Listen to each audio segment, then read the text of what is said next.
A Martian Odyssey by Stanley Weinbaum. Chapter 1.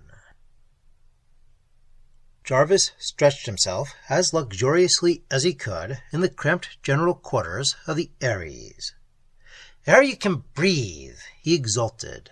"It feels as thick as soup after the thin stuff out there." He nodded at the Martian landscape, stretching flat and desolate in the light of the nearer moon beyond the glass of the port.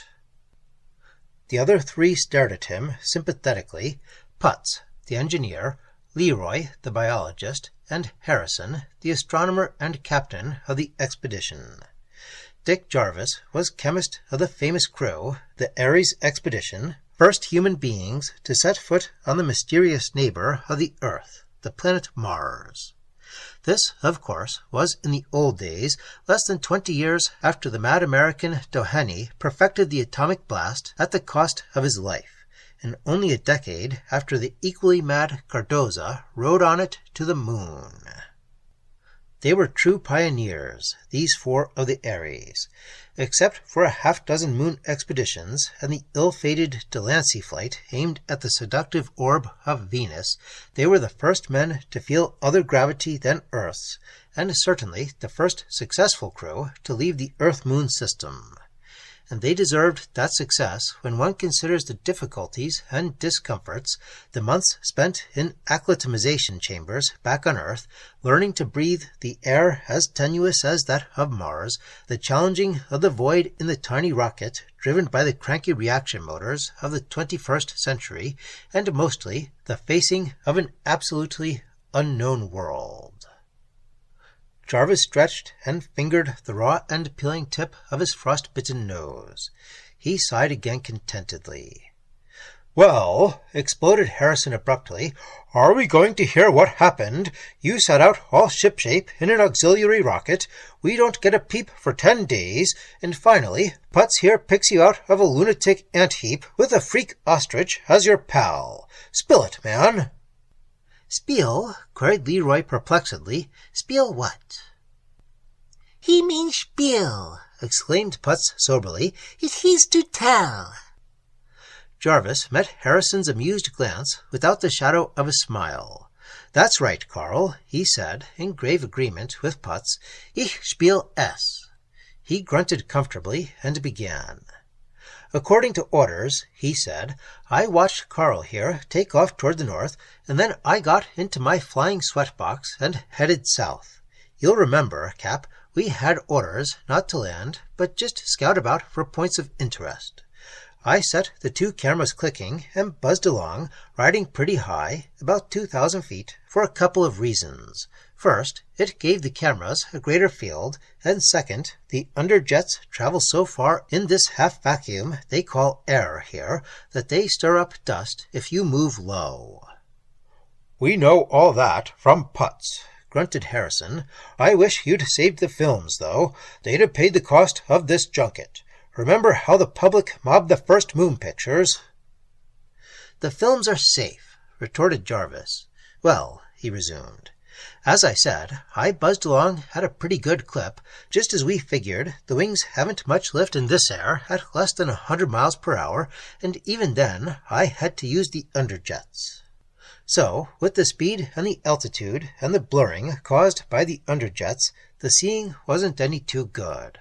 I could see enough, though, to distinguish that what I sailed over was just more of this gray plane that we'd been examining the whole week since our landing.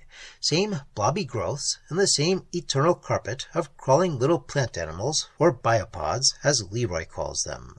So I sailed along, calling back my position every hour as instructed, and not knowing whether you heard me." "I did," snapped Harrison. 150 miles south," continued Jarvis imperturbably, "the surface changed to a sort of low plateau, nothing but desert and orange-tinted sand. I figured that we were right in our guess then, and this gray plain we dropped on was really the Mare Cimmerium, which would make my orange desert the region called Xanthus. If I were right, I ought to hit another gray plain, the Mare Cronium, in another couple of 100 miles, and then another orange desert, Thiel 1 or 2, and so I did." Putz verified our position a week and a half ago, grumbled the captain. Let's get to the point. Coming, remarked Jarvis. 20 miles into Thyel, believe it or not, I crossed a canal. Putz photographed 100. Let's hear something new. And did he also see a city? 20 of 'em, if you call those heaps of mud cities. Well, observed Jarvis, from here on I'll be telling a few things Putz didn't see.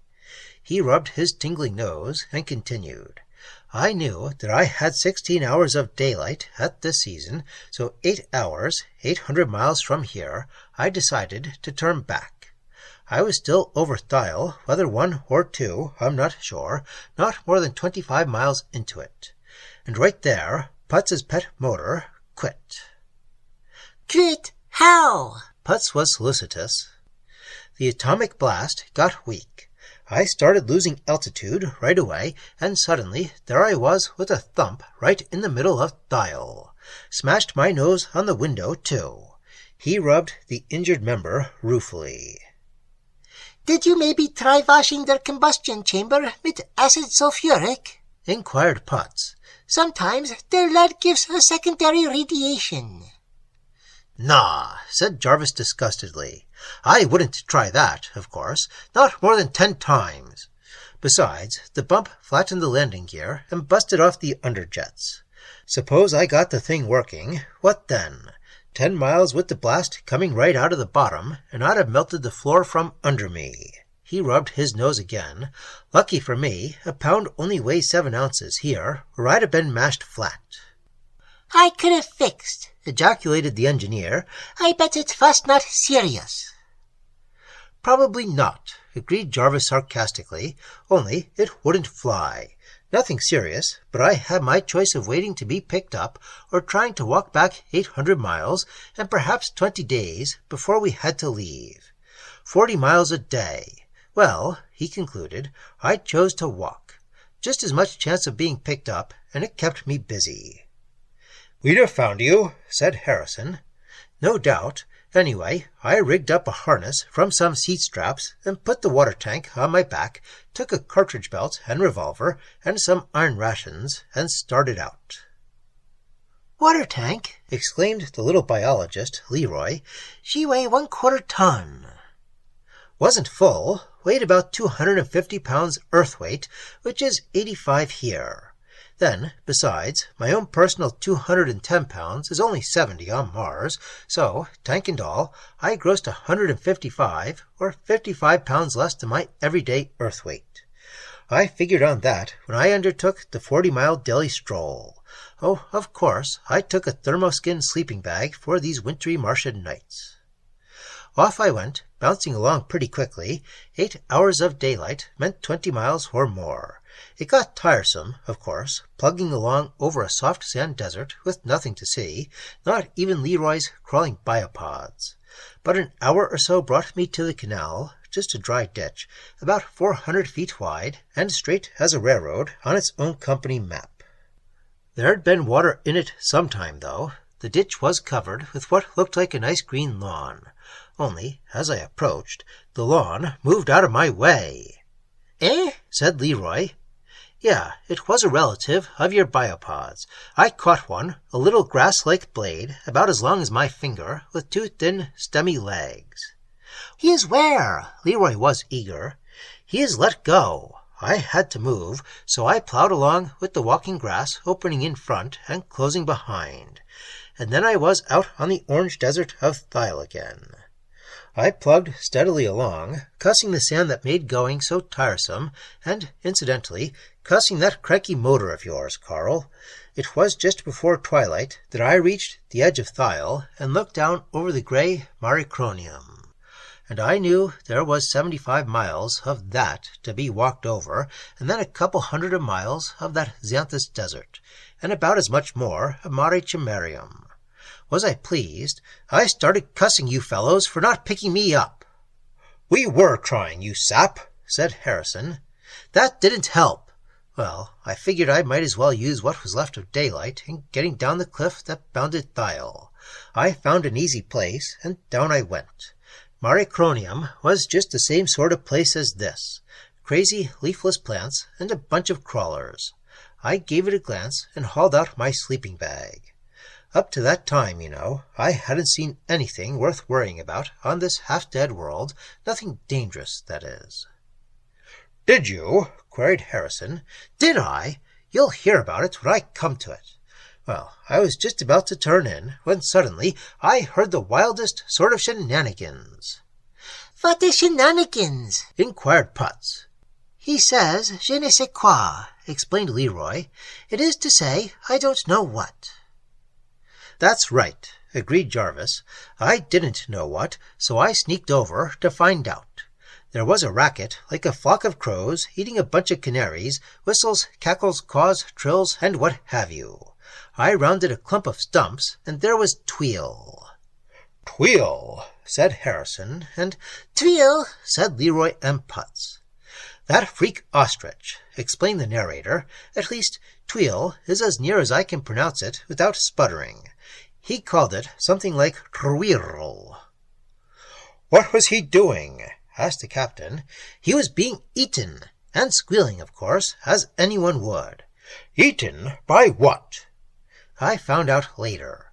All I could see then was a bunch of black, ropey arms tangled around what looked like, as Putz described it to you, an ostrich. I wasn't going to interfere, naturally. If both creatures were dangerous, I'd have one less to worry about. But the bird thing was putting up a good battle, dealing vicious blows with an 18-inch beak between screeches. And besides, I caught a glimpse or two of what was on the end of those arms." Jarvis shuddered, but the clincher was when I noticed a little black bag or case hung about the neck of the bird thing. It was intelligent. That, or tame, I assumed. Anyway, it clinched my decision. I pulled out my automatic and fired into what I could see of its antagonist. There was a flurry of tentacles and a spurt of black corruption, and then the thing, with a disgusting sucking noise, pulled itself and its arms into a hole in the ground. The other let out a series of clacks, staggered around on legs about as thick as golf sticks, and turned suddenly to face me. I held my weapon ready, and the two of us stared at each other. The Martian wasn't a bird, really. It wasn't even bird-like, except just at first glance. It had a beak all right, and a few feathery appendages, but the beak wasn't really a beak. It was somewhat flexible. I could see the tip bend slowly from side to side. It was almost like a cross between a beak and a trunk. It had 4-toed feet and 4-fingered things, hands you'd have to call them, and a little roundish body, and a long neck ending in a tiny head, and that beak. It stood an inch or so taller than I, and, well, Putz saw it. The engineer nodded. "Yeah, I saw."